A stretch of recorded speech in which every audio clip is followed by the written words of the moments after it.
सुप्रभात बच्चों, आप सब कैसे हैं? आशा करती हूँ कि अच्छे होंगे। बच्चों, हमने पाठ 15 चौसर का खेल व द्रौपदी की व्यथा प्रारंभ किया था। इसमें हमने पढ़ा कि दुर्योधन और धृतराष्ट्र किस प्रकार से युधिष्ठिर और पांडवों को चौसर के खेल के लिए बुलाते हैं।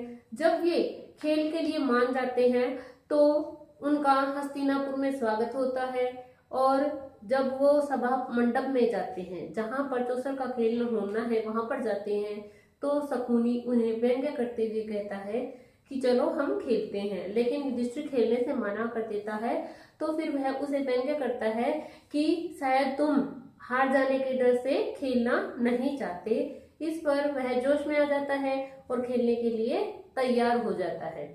जैसे आपको मैंने पहले भी बताया है कि जो शकुनी को वरदान था कि वह कभी भी नहीं हारेगा, तो शकुनी उसे धीरे धीरे सब कुछ दांव पर लगाने के लिए कहता है और वह कि युधिष्ठिर का यह दुर्भाग्य ही था कि वह सब चीजों को हारते हारते अपना घर, परिवार, देश, राज्य, सारी सुख संपत्ति हार जाता है। तो अंत में वह अपने भाइयों को भी दांव पर लगा देता है और अपने आप को भी लगा देता है। तो शकुनी सारी चीजें जीत जाता है। तब शकुनी कहता है कि तुम द्रौपदी को दांव पर लगाकर खुद बच सकते हो। तो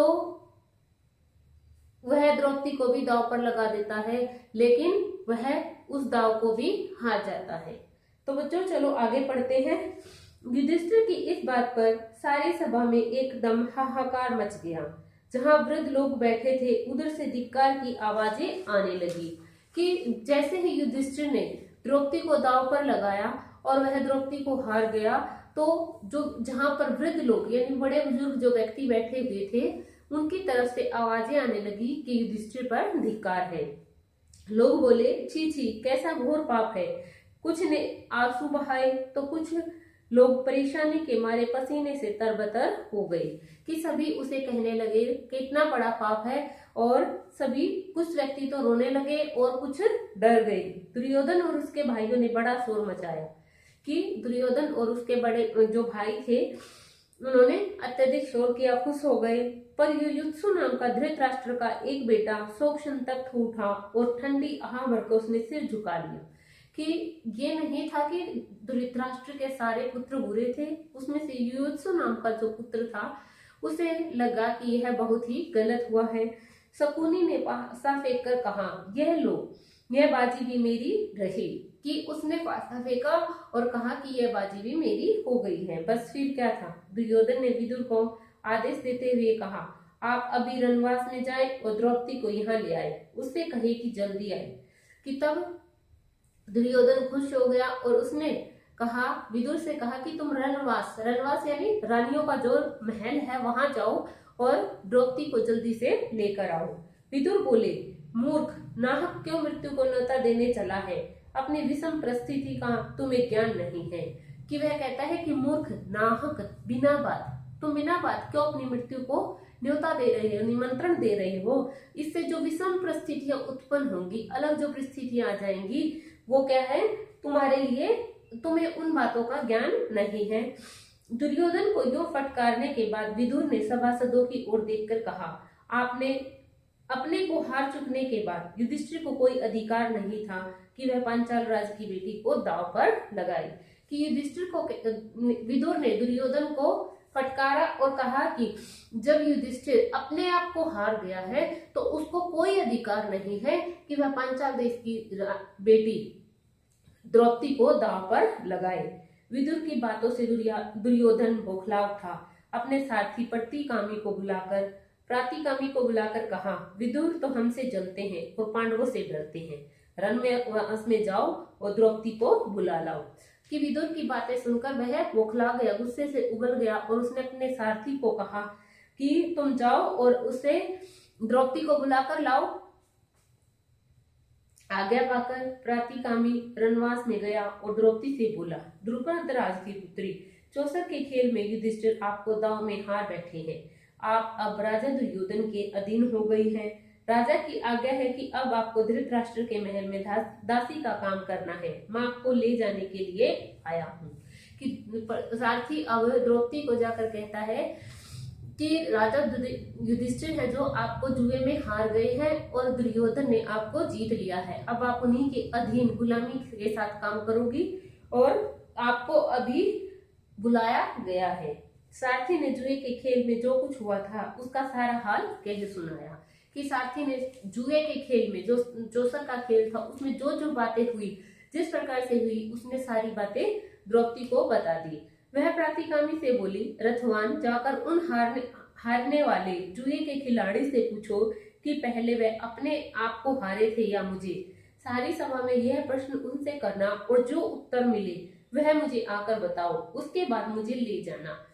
कि वह उस सारथी से कहती है कि उस हारने वाले व्यक्ति से पूछो, यानी युधिष्ठिर से पूछो कि पहले वो अपने आप को हारे थे या मुझे, और पूरी सभा में यह प्रश्न पूछना, और जो भी उत्तर मिलता है तुम मुझे आकर बताओगे तो मैं तुम्हारे साथ चलने के लिए तैयार हूँ। प्रातिकामी ने जाकर भरी सभा के सामने युधिष्ठिर से वही प्रश्न किया जो द्रौपदी ने उसे बताया था। इस पर दुर्योधन ने प्रातिकामी से कहा, द्रौपदी से जाकर कह दो कि वह स्वयं ही आकर अपने पति से यह प्रश्न कर ले। कि जब सारथी ने उसकी बात को सभासद में बताया, कि सभा सदस्यों के आगे बताया, तो वह दुर्योधन कहने लगा कि द्रौपदी से जाकर कहो कि स्वयं आकर अपने पति से यह प्रश्न पूछ ले। प्रातिकामी दोबारा रनवास में गया और द्रौपदी को के आगे झुककर बड़ी नम्रता से बोला, देवी, दुर्योधन की आज्ञा है कि आप सभा में आकर स्वयं ही युधिष्ठिर से प्रश्न कर ले। कि उसने कहा कि राजा दुर्योधन ने आज्ञा दी है कि आप स्वयं वहां पर सभा में आए और स्वयं युधिष्ठिर से यह प्रश्न पूछ ले। द्रौपदी ने कहा, नहीं, मैं वहां नहीं जाऊंगी। अगर युधिष्ठिर जवाब नहीं देते तो सभा में जो सज्जन विद्यमान है उन सबको तुम मेरा प्रश्न जाकर सुनाओ और उसका उत्तर आकर मुझे बताओ। तब फिर द्रौपदी मना कर देती है और कहती है, ठीक है, मेरे प्रश्न का उत्तर वो नहीं दे रहे तो जहाँ सभा में विद्यमान जो सज्जन व्यक्ति हैं तुम उनसे मेरा प्रश्न पूछो और वे जो उत्तर देते हैं तुम मुझे आकर बता देना। प्रातिकामी लौटकर फिर सभा में गया और सभासदों को द्रौपदी का प्रश्न सुनाया। यह सुनकर दुर्योधन झल्ला उठा। अपने भाई दुशासन से बोला, दुशासन, यह सारथी भीमसेन से डरता मालूम होता है, तुम ही जाकर उस घमंडी औरत को ले आओ। कि जब वो बार बार आ रहा है, जा रहा है, तो दुर्योधन अपना धैर्य खो देता है और दुशासन को कहता है कि तुम जाओ और उस घमंडी औरत को यहाँ ले आओ। दुरात्मा दुशासन के लिए इससे अच्छी बात और हो क्या सकती थी। उसने द्रौपदी के गुथे हुए बाल बिखेर डाले, गहने तोड़ फोड़ दिए और उसके बाल पकड़कर बलपूर्वक घसीटता हुआ सभा की ओर ले जाने लगा। द्रौपदी विकल हो उठी। द्रौपदी की ऐसी दीन अवस्था देखकर धृतराष्ट्र के एक बेटे विकर्ण को बड़ा दुख हुआ। कि दुरात्मा यानी जिसकी आत्मा बुरी हो, जो बुरे काम करता हो। दुशासन के लिए यह बहुत अच्छी बात थी। वह उसे बालों से पकड़कर बलपूर्वक सभा में ले आया और वह द्रौपदी विकल हो उठी। विकल यानी दुखी हो गई। और द्रौपदी की ऐसी अवस्था को देखकर धृतराष्ट्र के एक और पुत्र विकर्ण ने को उस पर दया नहीं आई और उससे रहा नहीं गया। वह बोला, उपस्थित वीरों, सुनिए, चौसर के खेल की युधिष्ठिर को धोखे से बुलावा दिया गया था। वह धोखा खाकर इस जाल में फंस गए और अपनी स्त्री तक की बाजी लगा दी। यह सारा कार्य न्यायोचित नहीं है। कि वह कहता है कि हे सभा सदस्यों के सज्जन व्यक्तियों, कि युधिष्ठिर को धोखे के साथ यहाँ पर बुलाया गया है। उसने खेलने से मना कर दिया था, लेकिन फिर भी उसको उकसाया गया कि वह खेल खेले और उसमें वह फंस गया और उसने यहाँ तक अपनी स्त्री को भी दांव पर लगा दिया। लेकिन यह सारा काम न्याय उचित नहीं है। न्याय जमा उचित, न्यायोचित, न्याय के अनुसार नहीं है। दूसरी बात यह है कि द्रौपदी अकेले युधिष्ठिर की ही पत्नी नहीं बल्कि पांचों पांडवों की पत्नी है। इसलिए दांव पर लगाने का अकेले युधिष्ठिर को कोई हक नहीं था। कि अब कहता है, दूसरी बात यह है कि द्रौपदी केवल युधिष्ठिर की पत्नी नहीं है बल्कि पांचों पांडवों की पत्नी है और अकेले युधिष्ठिर को उसको दांव पर लगाने का कोई अधिकार नहीं है। इसके अलावा खास बात यह है कि एक बार जब युधिष्ठिर खुद को ही दांव में हार गए थे तो उनको द्रौपदी की बाजी लगाने का अधिकार ही क्या था। कि फिर वह कहता है कि एक बात और भी है, जब युधिष्ठिर स्वयं को हार गए, जब हार ही गए हैं तो द्रौपदी को उन्हें दांव पर लगाने का कोई अधिकार नहीं है।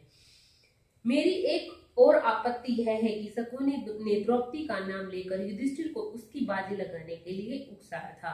लोगों ने चौसर के खेल के जो नियम बना रखे हैं यह उनके विरुद्ध है।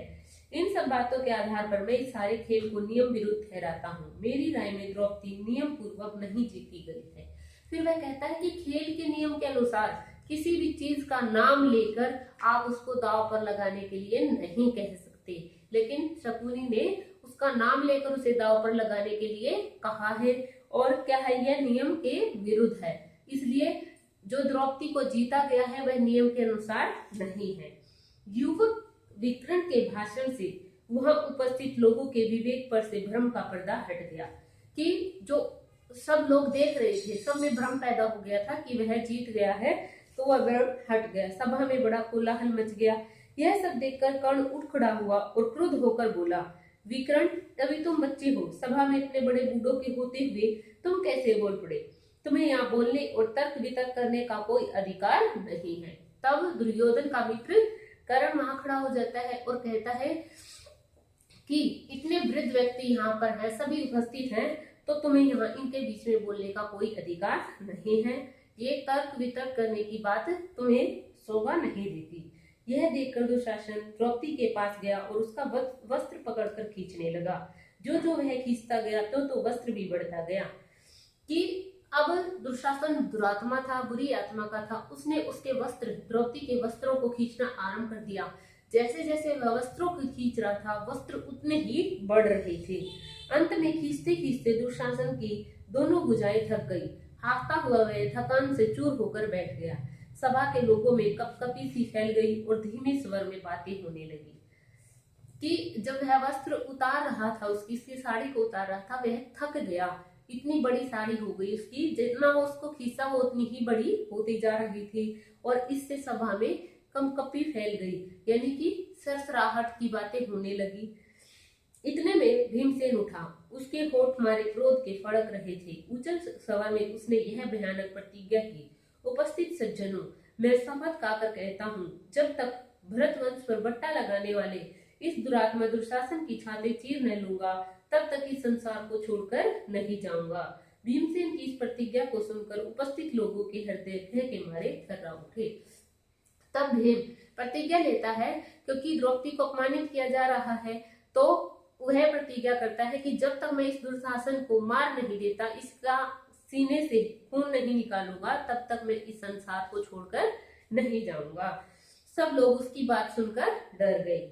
इन सब लक्षणों से धृतराष्ट्र ने समझ लिया कि यह सब ठीक नहीं हुआ है। उन्होंने अनुभव किया कि जो कुछ हुआ है उसका परिणाम शुभ नहीं होगा। यह उनके पुत्रों और कुल के विनाश का कारण बन जाएगा। उन्होंने परिस्थिति को संभालने के इरादे से द्रौपदी को बड़े प्रेम से अपने पास बुलाया और शांत किया तथा सांत्वना दी कि अब धृतराष्ट्र को लगा कि जो सभा में चल रहा है, हो रहा है, वह ठीक नहीं है।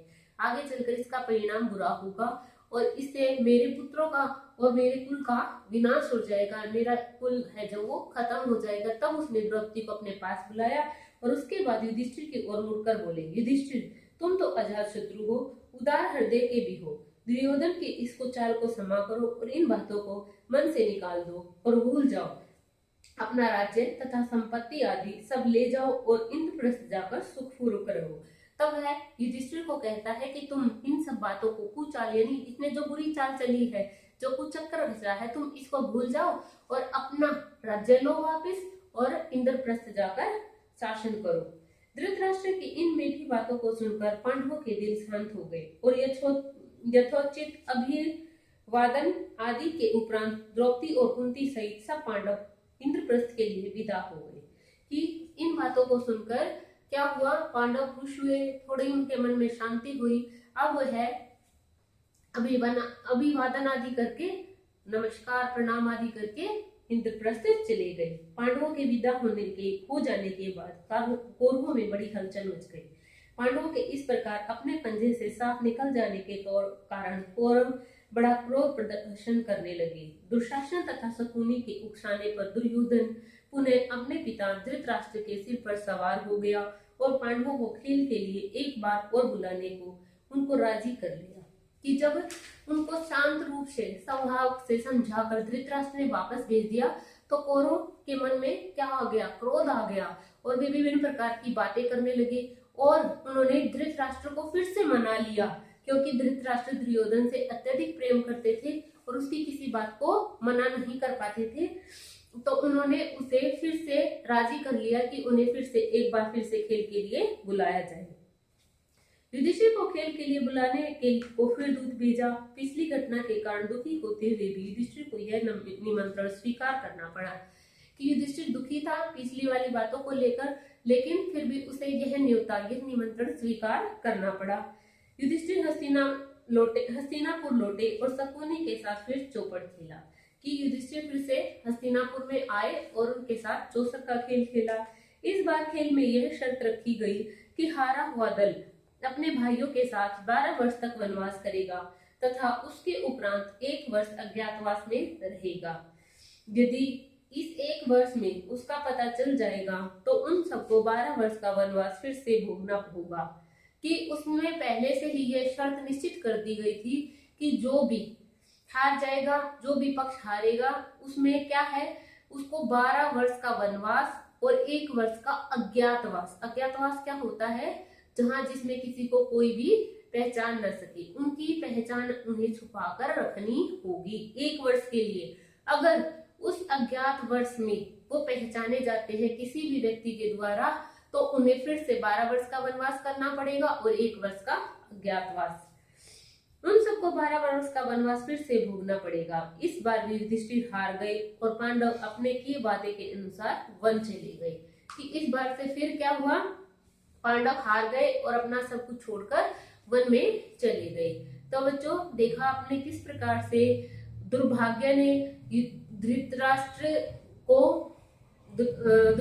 को अपने बच्चों से अत्यधिक प्रेम था, वह उसकी बातों को टाल नहीं सकता था, लेकिन युधिष्ठिर का यह दुर्भाग्य था, पतन का समय था, नष्ट होने का समय था, तो वह अपना सारा सब कुछ फिर से हार कर वन में चले गए। तो बच्चों आपको यहाँ पर इस चैप्टर में कोई भी प्रॉब्लम है, कोई भी परेशानी है तो आप कमेंट सेक्शन में लिखकर जरूर पूछें। Thank you, have a nice day.